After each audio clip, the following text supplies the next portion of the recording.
Hi, minasan, konnichiwa, and welcome to the Board Game Dojo's Import or Not series, where we take a look at games from East Asia and let you know if they're worth your hard-earned money to import or not. Today is a game chosen by our coffee subscribers, My Best Chef, a game all about running the best and hopefully most efficient restaurants. Once a month, we allow our coffee subscribers to choose a game that we review, and we review it on our podcast and on our YouTube channel. And if you want to join in on the fun, I will leave a link to that below. But you're not here for a sales pitch all about our coffee, you're here to hear about a restaurant. So let's get into it as we go over a brief rules overview and then tell you what we think of this game.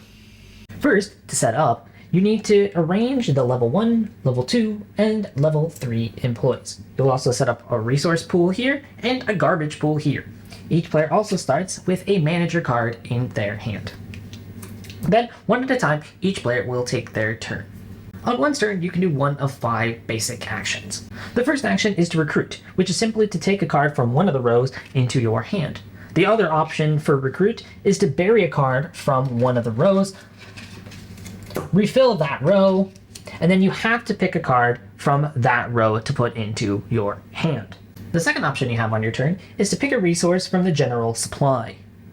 Keeping in mind the hand limit that you might have for tokens and the general total cap that there are for tokens. So for example, in a 2-player game, you can only have a total of 8 of one resource on the table at a time. And you start with a max amount in your hand as well, but these can be raised with certain cards on the board. Speaking of resources, the third option is to simply exchange a resource that you already have in your hand for a different one, keeping in mind the same cap rules that we just talked about. The fourth action is to clean up one of the garbage pieces from your restaurant and putting them back into the general supply. Cleaning up garbage is important for 2 reasons. One is that based on how much garbage you have in your restaurant at the end of the game, you will lose a different amount of points that go up exponentially.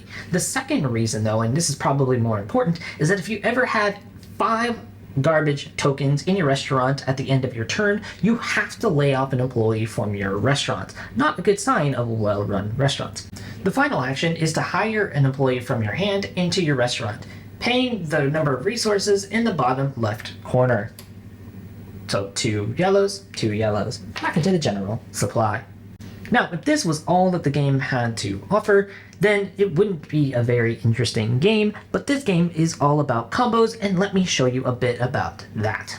I'm going to say that for now, this is our humble restaurant. On the top of these employee cards, there is an if-then statement. If you do this, then you can do this.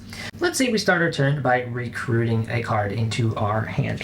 Well, our manager card says that if we do the recruit action, then we get to draw a token. Well, that's awesome. I'm going to draw a green token.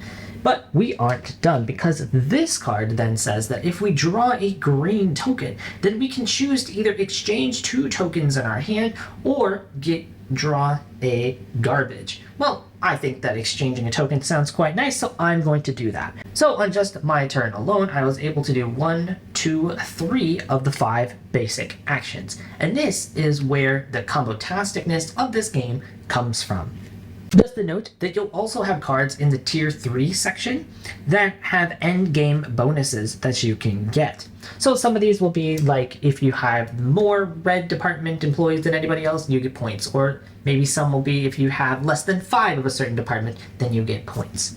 You'll keep doing this until somebody has hired 13 employees, and then you get to do final scoring. The first step of final scoring is to tabulate all of the points in the top right of each of your employee cards. The second thing would be to do those endgame scoring that I just talked about, but now it's time for the negative points. Based on how much garbage you have left in your restaurant, you will get negative points. So if you have 1 garbage left over, you get -1 point. 2 garbage is -4 points. 3 garbage is -9, and so on. Because, well, nobody wants to go to a dirty restaurant. The other thing is that you get -5 points for each of the departments that you don't hire. There are 5 total departments, so in this case, I didn't hire one of those departments, so I would get -5 points. Again, you need a whole team of people to run a successful restaurant. After you've added and subtracted all the points, whoever has the most points at the end of the game wins. Now, I should mention that there is a variant on the back of the rulebook that is all about doing set collection to it that I do recommend throwing in after you've played a couple games of this. And that's how to play My Best Chef. Let me clean this stuff up and I will get to you in the other room to tell you what we think. So that's how to play My Best Chef, and we think that this game is really quite good, if not even great. It's a definite recommend, but I actually want to start off with a negative point first, the negative point first, because I think it dovetails nicely into why we recommend it and who we recommend it for. And it all comes back to the same thing that we've said in every SmartApe game video so far. This rulebook is terrible, and this one is better, but there's still some things that are too ambiguous, and the examples that they chose to show weren't helpful at all. Yeah, this rulebook is quite a letdown. It somehow both overcomplicates and over-explains the simplest of things while also completely omitting very important details. Now, some of it is easily impliable, I think that's a word, if you've played other games. In the first edition, reviews online talked about that the slash in the top of the card that tells you the if-then statement, well, if you've played other engine building games, you know that that usually means or. You get this or that. But if you haven't played that kind of game before, you wouldn't know that. And now we have the second edition, and it makes similar kind of errors. For example, it doesn't tell you when exactly you're supposed to refill the row. You're just supposed to kind of guess that you're probably supposed to refill the row when you take a card. Or it completely messes up the example text with the example picture, listing one as the example text that is supposed to be explaining the picture, but the picture is of a completely different card. And I say that, and I start this explanation with this because where I actually think this game really succeeds and where it has a spot on your shelf is as an introduction to the genre that we know as engine building. Everything in this game feels decided, calculated, and controlled to give the best possible experience for somebody new to the genre. The art is good but not overly distracting in a way that allows people to quickly look at the table and understand what is going on. And that's the next thing too. Even though there are always a lot of cards on the table, because each department does a very similar thing to the other cards in the same department, you can quickly ascertain what that card is going to do. For example, you know that the kitchen cards are always going to give you a resource, so you don't even have to read the whole top half of the card. You can just look at the bottom and go, oh, that one gives me a red resource. Oh, that one gives me a blue resource. And you're on your way to the next card and figuring out if you want that card or not. And speaking of departments, let's talk about the thematic integration and how it allows you to play the game better and everything just makes sense together. The endgame scoring, where you lose 5 points for each department that you haven't hired anybody in, is both thematically smart because, well, it just makes sense that as a restaurant you need a waitstaff, you need a dishwashing staff, you need a service and administrative staff, you need chefs, right? Like that makes thematic sense. But it also gives you a chance to see what the game has to offer and also adds a little bit of a strategic hint to what you should be doing on your turn. There might be turns during your game where you're just not quite sure what you should be doing. But a good move is always, well, look at the departments that you've hired. Have you not hired a service department yet? Well, maybe you should go after a service department card. Not only does it stop you from losing 5 points at the end of the game, because who wants to do that, but it also gives you special powers that only that department does. You know that the blue department is going to be the only way in which you can increase the hand limit and your resource limit. You know that the red department is going to give you resources, which of course you need. These special powers are really important, and it gives you a well-functioning restaurant, which again just ties back to the thematic making sense. I kept trying to think of a better analogy because I know at first blush it might sound negative, but I don't mean it that way at all, so hear me out. This game feels like when I was a kid being invited to a birthday party at a bowling alley. Now, I was always excited to go to the bowling alley because I bowled in a league on every Saturday morning from a pretty young age. So it was my chance to kind of show off, if you will, to my friends. But once you got there, it was an older bowling alley, so the first decision we always had to make was, is everybody bowling with bumpers, or is everybody not bowling with bumpers? Of course, not all of us really needed the bumpers, but the fact of the matter was that if we didn't have bumpers, a good proportion of the party was not going to have as much fun because they were going to keep bowling gutter balls over and over again.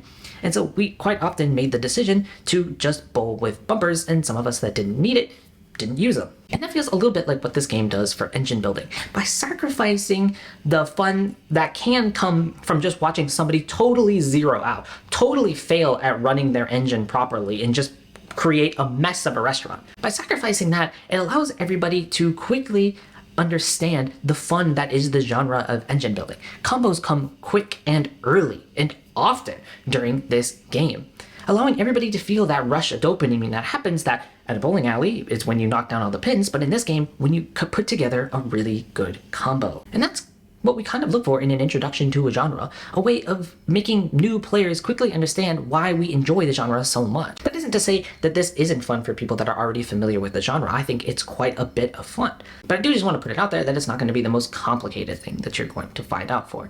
You're going to find very quickly that from maybe the very second turn or third turn, you're already putting together a combo without having to put through that much effort. But from the very first video, we have always asked the question, is it worth it to import? And that not only includes, is it good enough to import, but is it unique enough to import? Can you get something very, very close to this game or something very, very similar to this game for a lot cheaper in your home country? And so actually this comes down to the question, do you need this when Gizmos exists? Gizmos is one of, if not the most popular introductory engine building game out there. A game where you're literally building an engine, playing with marbles, and putting together little combos. There's a reason why there has already been a couple of editions and it gets reprinted so often. Gizmos is a well-loved introduction to engine building. If the answer is that you already have Gizmos and you like it, then no. I think these two games are too similar to warrant owning both. They hit on the same market and they're going to hit the same dopamine receptors. They are both great ways to get people who are unfamiliar with the genre into it.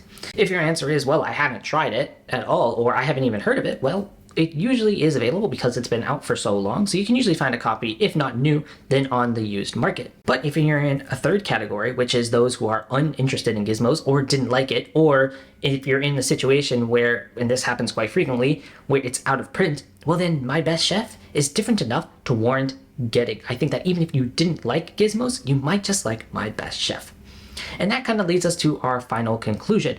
Really, because Gizmos exist, but we still want to recommend My Best Chef, we are giving this a 1-star and not a 2-star. If Gizmos didn't exist, I think that this would have fallen into the essential category. But Gizmos does exist, and it is popular, and people love it, and they don't need both. Hence why we don't give it the essential rating. But My Best Chef is a great game to get people into engine building and still fun for those who are already familiar with the genre. If you're looking for a game with minimalistic, good art, with frequent and fast combos and lots of dopamine hits, and a game that actually is only some cards and some tokens so you can take it pretty much anywhere, I would take a look at My Best Chef. Thank you so much for watching today. Arigatou gozaimasu. And just a reminder that if you want to help us choose what games we cover on this channel, you can subscribe to our Ko-fi link below. It starts at just $1 a month. Again, arigatou gozaimashita. Until next time, ja ne.